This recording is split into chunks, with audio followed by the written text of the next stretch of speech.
Welcome to Nightmare Fuel Stories. Don't forget to like and subscribe if you enjoy the stories. Wait 3 seconds. The USS Leviathan descended into the Mariana Trench at 800 hours, carrying a crew of 12 and enough provisions for a 3-week deep-sea research mission. I was Chief Sonar Operator Marcus Webb, and I'd been tracking sounds in these depths for 15 years. I thought I'd heard everything the ocean could throw at us. I was wrong. The first anomaly appeared on my screens at 2847 meters down. Captain Rodriguez had ordered a full stop to calibrate our equipment before the final descent to the ocean floor. The water around us was absolute black, pressed against our hull with the weight of nearly 3 kilometers of Pacific Ocean. Sonar, report, Rodriguez's voice crackled through the comm. I adjusted my headphones and studied the green phosphorescent display. All clear, Captain. Standard ambient noise levels. Deep ocean currents from the northwest at approximately 2 knots. But that wasn't entirely true. There was something else, a rhythmic pulse just at the edge of my equipment's sensitivity. It came in intervals of exactly 47 seconds, like a massive heartbeat echoing through the abyss. I'd never encountered anything like it in all my years of service. Permission to investigate an acoustic anomaly, sir. Negative, Webb, we're on a tight schedule. Continue descent. The Leviathan's hull groaned as we dropped deeper, past the hadal zone into regions where no natural light had ever penetrated. Outside our titanium shell, the pressure was over 1,000 times greater than at sea level, enough to crush a human body in milliseconds. At 42.0 meters, the pulses grew stronger. Dr. Sarah Chen, our marine biologist, leaned over my shoulder. What's that pattern on your screen? I pointed to the recurring blip. Unknown contact, could be geological, maybe thermal vents or tectonic activity. The rhythm is too regular for geological phenomena, she murmured. It's almost biological. A chill ran down my spine despite the submarine's regulated temperature. In these depths, very few things could produce sounds of this magnitude. Blue whales, the largest creatures on Earth, couldn't dive below 500 meters. Giant squids rarely exceeded 2,000 meters. We were in a realm where life itself became alien. Captain, I called out, I'm detecting multiple contacts now. Range approximately 800 meters, bearing 270 degrees. Rodriguez appeared at my station, his weathered face illuminated by the sonar display. How many? Difficult to determine, sir. The acoustic signatures are unusual. They appear to be moving in coordinated patterns. The green dots on my screen weren't behaving like any marine life I'd encountered. They moved with purpose, maintaining precise formations despite the crushing darkness. Occasionally they would stop in perfect synchronization, as if listening. Could be a pod of deep-sea creatures, suggested Dr. Chen. We're still discovering new species at these depths. I shook my head. Ma'am, I've tracked sperm whales, colossal squids, even military submarines. This is different. The acoustic profile suggests something much larger than any known marine life. At 58.0 meters, we reached the bottom of the trench. The Leviathan's powerful floodlights pierced the darkness, revealing an alien landscape of mud, strange rock formations, and the occasional ghostly deep-sea creature drifting past like a living nightmare. Jesus Christ, whispered Lieutenant Patterson from the observation deck. Look at the size of that thing. Through the porthole, I could see what appeared to be the skeleton of some massive creature half buried in the sediment. Its ribs stretched upward like the arches of a cathedral, each bone easily 20 meters long. Unknown species, Dr. Chen said, but her voice carried uncertainty. The bone structure doesn't match any known whale or prehistoric marine reptile. That's when the lights went out. Emergency power kicked in seconds later, bathing everything in hellish red light. The submarine's hull echoed with a sound I'd never heard before, a deep, resonant call that seemed to penetrate our very bones. Sonar contact, I shouted. Multiple large objects approaching from all directions. My screen lit up like a Christmas tree. Dozens of massive shapes were converging on our position, rising from trenches and crevices we hadn't even known existed. The largest contact was directly below us, so enormous that my equipment couldn't determine its full dimensions. Emergency surface, Rodriguez commanded, all ahead full, but as our engines roared to life, something struck the Leviathan from beneath. The impact sent us tumbling through the water, equipment flying, crew members thrown against bulkheads. When we finally stabilized, I realized with growing horror that we weren't ascending. We were being pulled deeper. Engine report, the captain barked. Engines are functional, sir, came the reply from the engine room. But something's got hold of us. We're drawing full power and not moving. I pressed my headphones tighter against my ears, trying to make sense of the cacophony of sounds surrounding us. The water was alive with acoustic activity, calls and responses in frequencies that made my teeth ache. It was like listening to a conversation between titans. Captain, Dr. Chen's voice was barely a whisper. I don't think we're dealing with animals. What do you mean? She pointed to her readings. The coordination, the patterns of movement, it's too sophisticated. They're exhibiting problem-solving behavior, tactical thinking. And the sounds they're making, it's structured, linguistic. The implications of her words sank in like lead weights. We weren't just encountering unknown marine life. We were in the presence of intelligence, ancient, vast, and utterly alien. Another impact shook the submarine. This time I saw what hit us. Through the porthole, illuminated by our emergency lights, was an eye. It had to be 3 meters across, black as the abyss, but filled with an intelligence that made my blood freeze. The pupil contracted as it focused on us, and I had the terrifying realization that we were being studied. "My God," Patterson whispered, "it's looking at us." The eye withdrew, and in its place appeared something that defied description. Tentacles, but not like any squid or octopus. These were covered in what looked like scales, each one the size of a dinner plate, and they moved with deliberate purpose. One wrapped around our hull with a grip that made the titanium groan. "Hull integrity at 85% and falling," reported our engineer. "Whatever's got us is applying pressure to our weak points. It knows our construction." That was impossible. No creature could understand human engineering, could identify the stress points in a military submarine's design. Yet the evidence was right there on our damage reports. The entity, I couldn't think of it as an animal anymore, was methodically testing our defenses. "Sir, I'm receiving structured acoustic patterns," I reported, my voice cracking. "It's not random. There are repetitions, variations on themes." "Dr. Chen is right, this is language." The captain's face had gone pale. Can you communicate with it?" I'd never attempted interspecies communication beyond basic whale song recognition, but I activated our acoustic transmitter. With trembling fingers, I sent out a simple pattern: 3 pulses, pause, 3 pulses. The response was immediate. 3 pulses came back, followed by a complex sequence I couldn't begin to interpret. Then, impossibly, our sonar array began receiving data that formed images on my screen. "Captain, you need to see this." The images were crude but unmistakable. They showed the ocean floor, but not as it was now. These were memories or records depicting a time when massive structures rose from the deep-sea plain. Cities, if such a word could apply to architecture so alien. Spires twisted upward like frozen whirlwinds, connected by bridges that defied physics. And moving among these structures were the entities, beings of such immense size and strangeness that my mind struggled to process them. They built, they communicated, they lived in communities that spanned oceanic trenches. "How long," Dr. Chen breathed, "how long have they been down here?" The next series of images answered her question. We saw the gradual submersion of their civilization, not through natural disaster but through choice.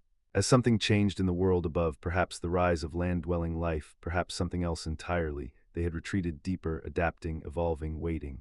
"They've been watching us," I realized with growing dread. "Every submarine that's ever descended into the deep ocean. They've been studying us, learning about us." Another violent shake nearly threw me from my chair. The hull integrity was down to 60% and falling. Whatever held us was growing impatient. "Webb, ask them what they want," Rodriguez ordered. I transmitted a questioning pattern, hoping the meaning would translate. The response came not through sonar, but through the hull itself. Vibrations that formed words in a voice like grinding tectonic plates. "Return, what? WAS, taken." The words echoed through the submarine, and I saw the color drain from Dr. Chen's face. "The specimen," she whispered. "The bone sample we collected from the skeleton." In our sample bay was a fragment of bone from the massive remains we'd discovered, just a small piece for analysis, but apparently its removal had not gone unnoticed. "Return the sample," Rodriguez ordered immediately. Dr. Chen rushed to the sample bay, but as she prepared to jettison the bone fragment, something appeared on my sonar that made my heart stop. Rising from the deepest part of the trench was a contact so massive it dwarfed everything else. The entity holding us was nothing compared to what was approaching from below. "Captain, we have a problem. Something big is coming up. Bigger than anything that should be able to exist at these pressures." The water around us began to glow with a phosphorescent light that had nothing to do with our equipment. Through the portholes we could see the light source, patterns of bioluminescence covering something so vast that we could only see portions of it at any time. A tendril here, a section of what might have been a head there, all covered in lights that pulsed in complex patterns. "Sample jettisoned," Dr. Chen reported, but it was too late. The ancient thing from the depths had awakened, and our intrusion had disturbed something that had been sleeping for eons. The voice came again, but this time it carried rage. "Too late, you have seen." The grip on our hull tightened. Through the porthole, I watched as more entities emerged from hiding places in the trench walls. They were all different, some serpentine, others resembling nothing so much as living architecture. But they all shared that terrible intelligence, that awareness that we had witnessed something not meant for human eyes. "They can't let us leave," I said, the realization hitting me like a physical blow. "We've seen their civilization. We know they exist." Rodriguez grabbed the radio. "Mayday, Mayday, USS Leviathan at coordinates." The transmission cut off as something interfered with our electronics. The entities didn't just possess intelligence, they had technology, or something analogous to it. They could manipulate electromagnetic fields, disrupt our communications. "No one can know we're here," Dr. Chen said quietly. "No one can know they exist." The submarine began to move again, but not upward. We were being carried horizontally across the ocean floor, toward what my sonar indicated was a massive opening in the trench wall, a cavern system that extended far beyond my equipment's range. "Where are they taking us?" Lieutenant Patterson asked. I thought I knew, but I didn't want to voice it. The images they'd shown us included structures, cities. Somewhere in these depths, their civilization continued, and we were being taken there. As we descended into the cavern, our lights revealed walls that were too smooth, too regular to be natural. This was architecture on a scale that dwarfed human engineering. The tunnels stretched ahead of us, perfectly circular and wide enough for something much larger than our submarine. Hours passed. Our air recycling system was designed for a 3-week mission, but our current situation hadn't been factored into those calculations. The stress was causing everyone to breathe harder, consume oxygen faster. Finally, we emerged into a space so vast that our sonar couldn't detect the far walls, but what we could see defied every law of physics I understood. Structures rose from the cavern floor, not buildings as humans would design them, but organic-looking constructs that pulsed with their own inner light. And moving among them were the entities, hundreds of them. Some were similar to our captor, with its scaled tentacles and massive eyes. Others were radically different, geometric shapes that flowed like liquid, creatures that seemed to exist partially in dimensions I couldn't perceive. All of them turned their attention to us as we were carried into their domain. "My God," Captain Rodriguez breathed, "it's a city, an entire civilization." The Leviathan was deposited on what appeared to be a platform designed for that purpose. Around us, the entities gathered, their bioluminescent communications creating a light show that was both beautiful and terrifying. "They're debating," Dr. Chen observed, watching the patterns of light. "Discussing what to do with us." I was monitoring everything through my equipment, trying to record what might be humanity's first contact with a truly alien intelligence. But I was also calculating our remaining air supply, our dwindling power reserves, the increasing likelihood that we would never see the surface again. The debate seemed to reach a conclusion. One of the entities larger than the others, covered in lights that pulsed with authority, approached our submarine. When it spoke, the words resonated through the hull. "You will remain witnesses to what was, what is, what will." "Be witnesses to what?" I called out, though I wasn't sure if they could hear us. The answer came not in words, but in images transmitted directly to our sonar array. We saw the history of Earth from their perspective, the rise and fall of species, the gradual warming and cooling of oceans, the emergence of land life. And we saw the future they had calculated. The oceans were rising. Climate change, which humans thought of as a recent phenomenon, was part of a cycle these entities had observed for millions of years. The land would flood, the ice caps would melt completely, and the surface world would become uninhabitable for terrestrial life. But it would become perfect for them. They had been waiting, patient as only immortal beings could be, for the world to return to the oceanic paradise it had been in the distant past. And now, with humanity's help, that time was approaching. "They're going to reclaim the surface," Dr. Chen whispered in horror. "When the oceans rise, they'll emerge from the depths." The entity's lights pulsed in what might have been amusement. More images flowed, coastal cities submerged, humanity retreating to higher ground, and finally the emergence of the deep dwellers into a world once again covered by water. "But why keep us alive?" Rodriguez demanded.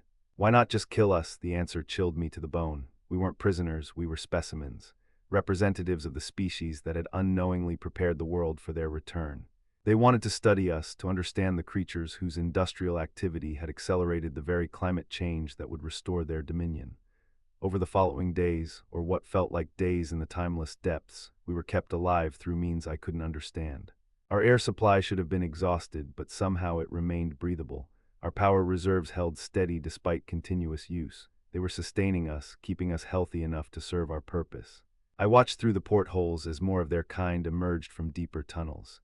Ancient beings that had slumbered in the abyssal depths were awakening, preparing for the great rising that would come when the surface world finally succumbed to the waters. Some of the crew broke down. Lieutenant Patterson spent hours staring at the bulkhead, muttering prayers. Others, like Dr. Chen, threw themselves into trying to understand our captors, documenting everything they could observe. But I focused on my equipment, on the one thing I could still do. I recorded everything, every sound, every transmission, every acoustic signature of the entities around us. If there was even the slightest chance that this information could somehow reach the surface, could warn humanity of what was waiting in the depths, then I had to try. Weeks passed, or maybe months. Time had no meaning in the eternal darkness of their city. We learned fragments of their language, enough to understand that they called themselves something that roughly translated to the firstborn, or those who were before. They had ruled the oceans when the continents were very different, when life on land was primitive or non-existent. And they would rule again. The entity that served as our primary contact, we had begun thinking of it as the ambassador, showed us more visions of the surface world. The images were current, somehow transmitted from the shallower depths where their scouts observed human activity. Rising sea levels, coastal flooding, island nations disappearing beneath the waves, it was all proceeding according to their ancient calculations. "How long do we have?" I asked during one of our communication sessions. The ambassador's response was a number that, when converted to human timescales, came to approximately 50 years. 50 years before the oceans rose high enough for them to reclaim the surface world. "You have to let us warn them," Dr. Chen pleaded. "Humanity deserves a chance to prepare, to adapt." The ambassador's bioluminescent patterns conveyed something like pity. Humanity had already had its chance. We had chosen to burn fossil fuels, to warm the planet, to melt the ice caps. We had unknowingly chosen to restore the world to its proper state, an oceanic world ruled by those who truly belonged there. But as the months passed, I began to notice changes in the entities around us. New arrivals from the deepest trenches brought news that caused agitation among the city's inhabitants. The lights of their communications grew more frantic, more urgent. Something was wrong with their plan. I pieced together fragments of their language, trying to understand what was happening. The warming of the oceans, which they had counted on to provide the energy for their great rising, was proceeding too quickly. The delicate balance of ocean chemistry was shifting in ways that even they couldn't control. The very process they had waited eons for was becoming chaotic, unpredictable. Some of their deep-sea vents were cooling, while others were becoming superheated. The carefully maintained ecosystem of the abyss was beginning to collapse. "They're afraid," I realized during one of our crew meetings. For the first time in millions of years, they're actually afraid. The ambassador confirmed my suspicions during our next communication. The ancient calculations had been based on natural climate cycles, gradual changes that would take millennia. Human industrial activity had compressed those changes into decades, creating chaos that even their vast intelligence couldn't fully predict. They were dying, not all of them, but enough to threaten their civilization. The rapid changes in ocean chemistry were toxic to some of their species, while others were being forced to adapt faster than their biology allowed. "That's why they need us," Dr. Chen said with growing excitement. "They need to understand human technology, human adaptability. We're survivors, we've thrived in environments all over the planet. They want to learn how we do it." It was a revelation that changed everything. We weren't just specimens anymore, we were potential partners in survival. The entities that had seemed so powerful, so in control of the situation, were facing extinction just like countless species before them. The ambassador began showing us their technology, their methods of manipulating deep-sea environments. In return, we shared human knowledge, our understanding of rapid adaptation, our ability to modify environments to suit our needs.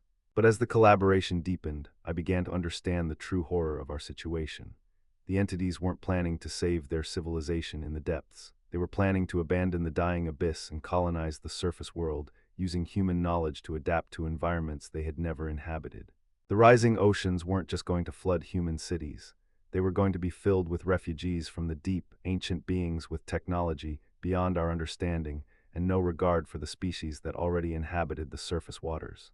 "We're teaching them how to invade," I told the others during a clandestine meeting in the submarine's engine room, the only place where the entity's listening devices couldn't penetrate. "What choice do we have?" Rodriguez asked. "If we don't cooperate, they'll let us die. If we do cooperate, maybe some of humanity will survive what's coming." But I had been listening to their communications, learning their language, understanding their true intentions. They saw humanity as a temporary inconvenience, a species that had accidentally triggered the changes they needed, but had no place in the world they were planning to create. Some of the crew agreed with the captain. Cooperation was our only chance for survival. Others, led by Dr. Chen, believed we could find a way to coexist, to share the changing world with the entities from the deep. I knew better. I had heard them discussing the surface cleansing that would follow their emergence. They had no intention of sharing anything, so I made a decision that would haunt me for the rest of my life, however long that might be. Using my access to the submarine's communication array, I began transmitting a signal. Not to the surface, that was impossible from these depths, but to the entity city's own communication network. I introduced a virus, a pattern of acoustic feedback that would propagate through their systems like a cancer. It took weeks to have any noticeable effect, but gradually the lights of the city began to flicker and fail. The entity's coordination broke down as their communication network became unreliable. Ancient beings that had worked in perfect harmony for millions of years suddenly found themselves isolated, confused, unable to maintain their complex society. The ambassador discovered my sabotage during what would be our final communication session. Its rage was terrible to behold, lights flashing in patterns that made my eyes water, sounds that seemed to bypass my ears and resonate directly in my bones. Betrayer, destroyer, you have doomed us all. I've given my species a chance, I replied, though I wasn't sure if that was true. The same chance you were going to deny us. The entity's response was to begin the systematic destruction of our submarine. Not quickly, they wanted us to suffer as their civilization collapsed around us. One by one, our systems failed, the air recycling system, the power generators, the hull integrity monitors. But as we faced our inevitable death in the crushing depths, I realized that my sabotage had accomplished something unexpected. The chaos I had introduced wasn't just affecting the entity's communication network, it was spreading to their environmental control systems, the technology they used to maintain their deep-sea habitats. The ancient city was dying, its lights fading one by one as systems that had operated flawlessly for eons began to fail. The entities were facing the same extinction they had planned to inflict on humanity, but accelerated beyond their ability to adapt. In the end, we all died together in the darkness of the abyss, the last crew of the USS Leviathan, and the last remnants of a civilization that had ruled the depths since before humanity's first ancestor crawled from the primordial sea. But sometimes, in the final moments before our hull cracked and the crushing waters claimed us, I wondered if I had saved humanity or merely delayed the inevitable. The oceans were still rising, the climate was still changing. And somewhere in the deepest trenches, other entities might be stirring, learning from the mistakes of their predecessors. The abyss keeps its secrets well, but not forever, and what sleeps in the depths may not stay sleeping much longer.